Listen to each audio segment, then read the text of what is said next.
During my academic tenure at New Jersey City University, I was exposed to the theory and the practical of film analysis and cinematic techniques as a student of film, a cinematographer, and media arts major.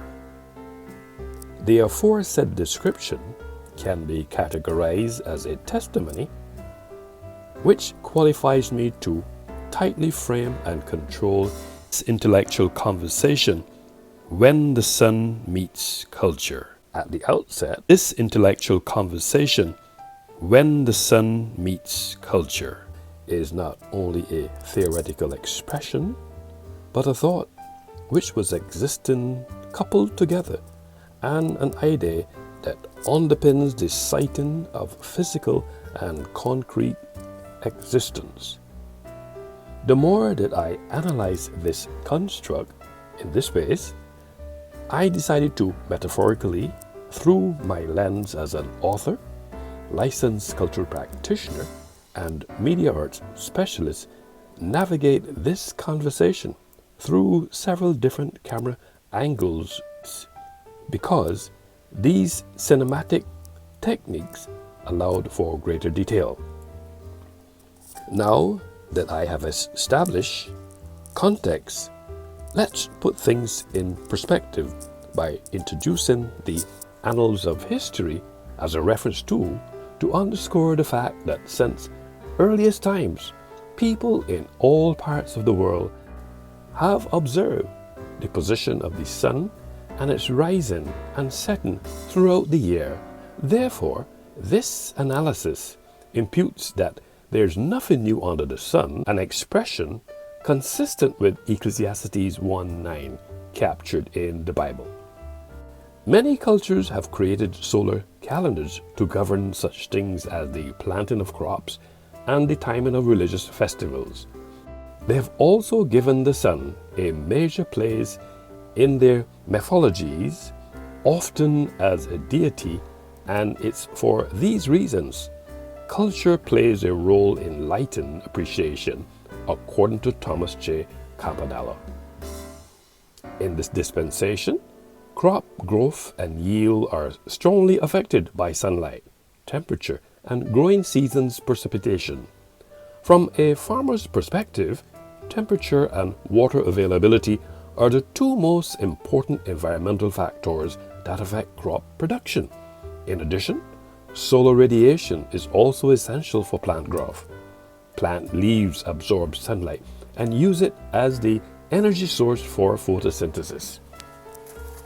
The ability of a crop to collect sunlight is a function of leaf surface area, or leaf area index. From time immemorial, the sun has always been the source of energy and light for life on Earth and has been a central object in culture and religion since prehistory. Plausibly, I must confess that in this context, we observe a theory purported by Isaac Newton, action-reaction.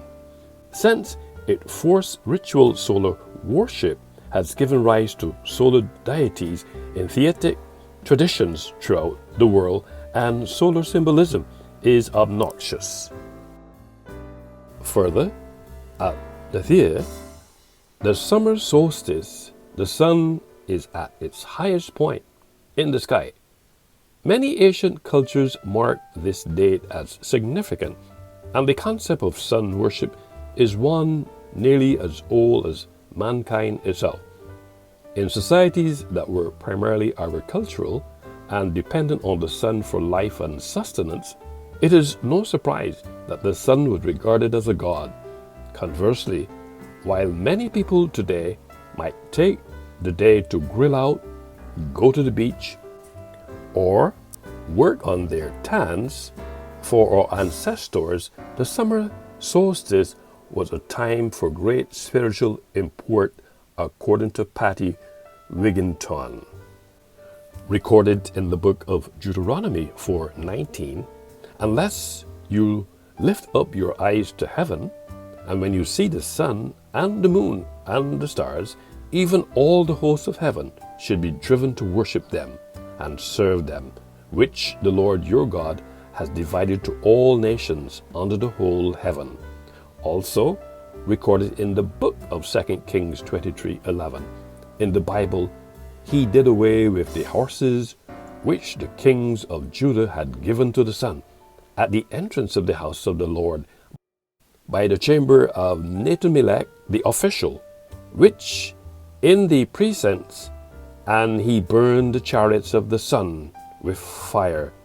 When the actions identified above are explicated and juxtaposed against the topic when the sun meets culture, evidently, according to Patty Whittington, these references agree perfectly with the recognition in Palmyra of the Lord's Sun, Baal, Shemesh, or with the identification of the Assyrian Bel and the Tyrian Baal with the sun.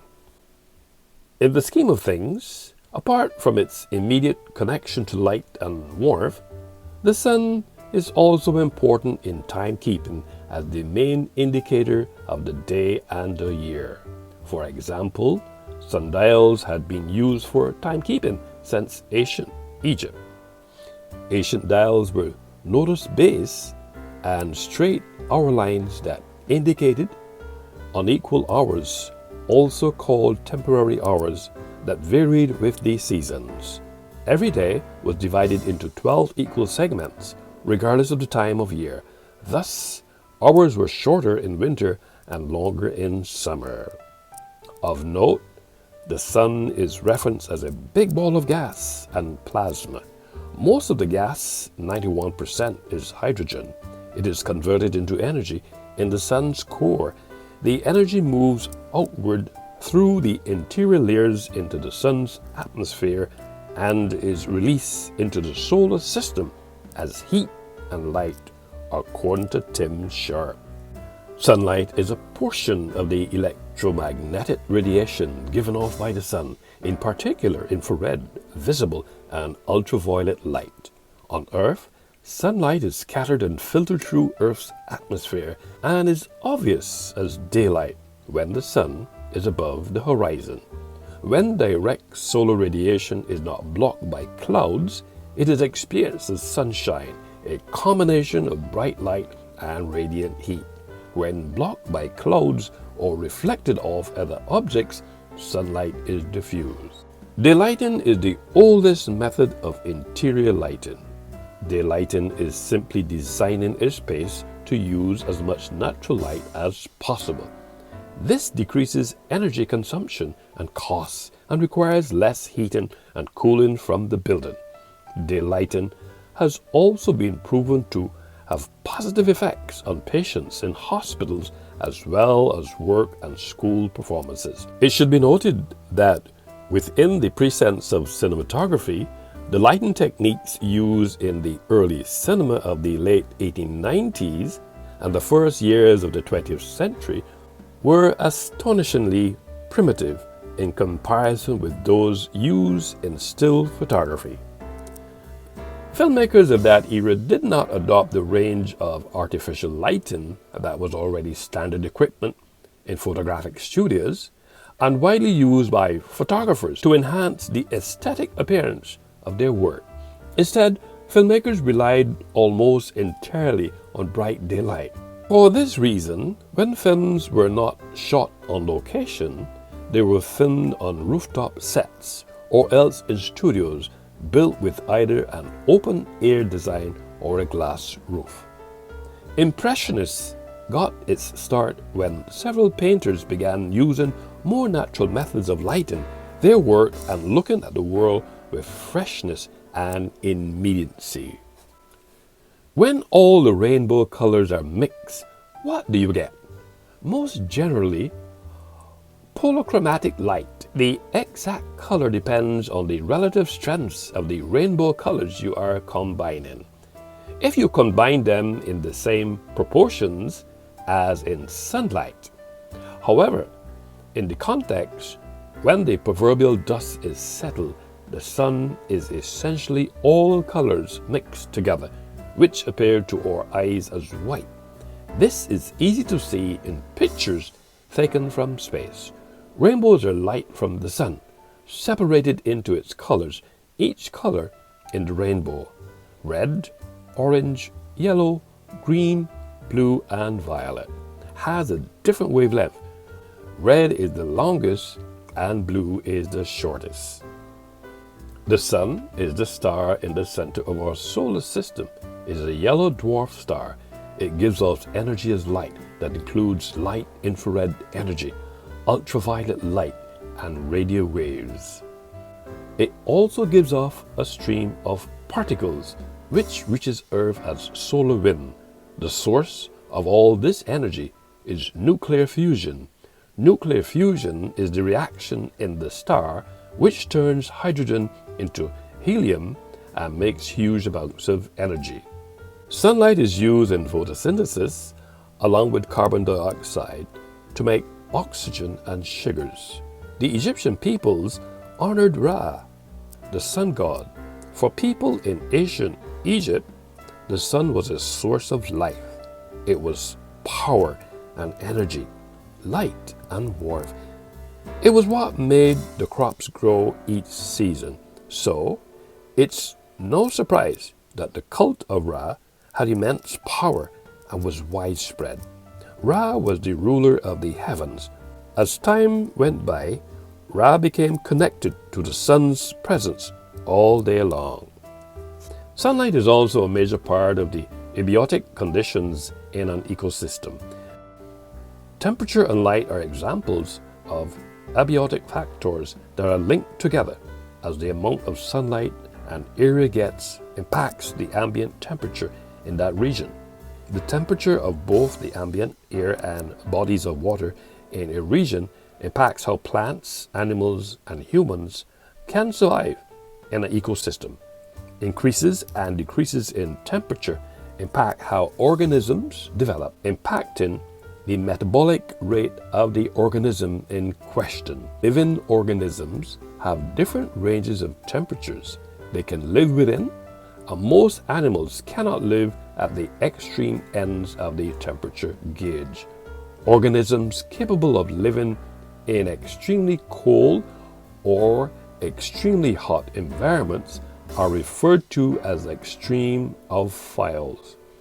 As mentioned, the amount of light an area gets often impacts the temperature. Areas near the equator of the Earth are often hotter than areas near the poles, due in part to the increased amount of sunlight these regions get, according to Daniel Nelson. The sun is the primary source of energy on our planet. For instance, global citizens consume energy in dozens of forms, yet virtually all of the energy we use originates in the power of the atom. Nuclear fusion reactions energize stars, including the sun, and the resultant sunlight has profound effects on our planet. Sunlight contains a surprisingly large amount of energy.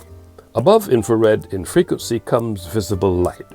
The sun emits its peak power in the visible region, although integrating the entire emission power spectrum through all wavelengths shows that sun emits slightly more infrared than visible light, according to Nick Bora. The sun is by far the largest in the solar system. It contains more than 99.8% of the total mass of solar system. It is often said that the sun is an ordinary star. That's true in the sense that there are many others similar to it, but there are many more smaller stars than larger ones. The sun is in the top 10% by mass. The median size of stars in our galaxy is probably less than half the mass of the sun. The sun is personified in many mythologies. The Greeks call it Helios and the Romans call it Sol. Lighting or illumination is the deliberate use of light to achieve practical or aesthetic effects. Lighting includes the use of both artificial light sources like lamps and light fixtures, as well as natural illumination by capturing daylight. A case in point, artificial light can also be applied to plants Although there is a natural growth cycle for every plant, the vegetation and flowering stages of growth are directly influenced by light. Artificial lights allow for year-round growth and quick production, but the intensity and the nutrients that natural sunlight offers can never truly be duplicated. Without light, we would not have green plant life. Vegetable gardens would not produce and flowers would not bloom. Sunlight gives food and energy to plants through photosynthesis and makes everything flourish. It is an essential part of our life on earth, according to Abigail Samstad. Daylighting is sometimes used as the main source of the light during daytime in buildings. This can save energy in place of using artificial lighting, which represents a major component of energy consumption in buildings. Proper lighting can enhance task performance, improve the appearance of an area, or have positive psychological effects on occupants. Indoor lighting is usually accomplished using light fixtures and is a key part of interior design. Lighting can also be an intrinsic component of landscape projects. Sunlight is a portion of the electromagnetic radiation given off by the sun, in particular infrared, visible, and ultraviolet light. Daylight creates a natural effect because of its greater color contrast, whereas soft white, because of its lower color intensity, makes light feel warm, producing a more relaxing light.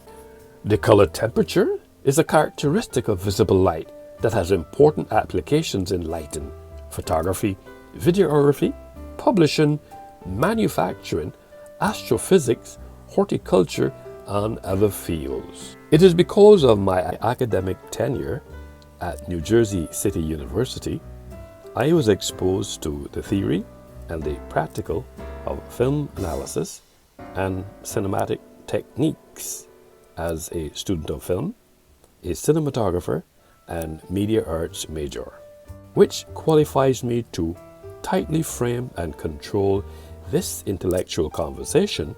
When the Sun Sees Culture is not only a theoretical expression, but a thought which was existing coupled together, and an idea that underpins the citing of physical and concrete existence. To tightly frame and control in ISBN 978-976-9651227. This intellectual conversation, when the sun meets culture, is not a myth, but a concept existing not only in thought, but was contextualized from an idea because of a lived experience, which is a way of life, coupled together with the citing of physical and concrete existence in every geographical space. I must confess that in the scheme of things, metaphorically, through several different camera angles, undoubtedly, without sunlight, there is no photosynthesis, and without photosynthesis, there is no oxygen. No oxygen, no life, furthermore culture. Therefore, in all probability, if there was no sunlight, we probably wouldn't have existed in the first place. Validates this intellectual conversation, when the sun meets culture.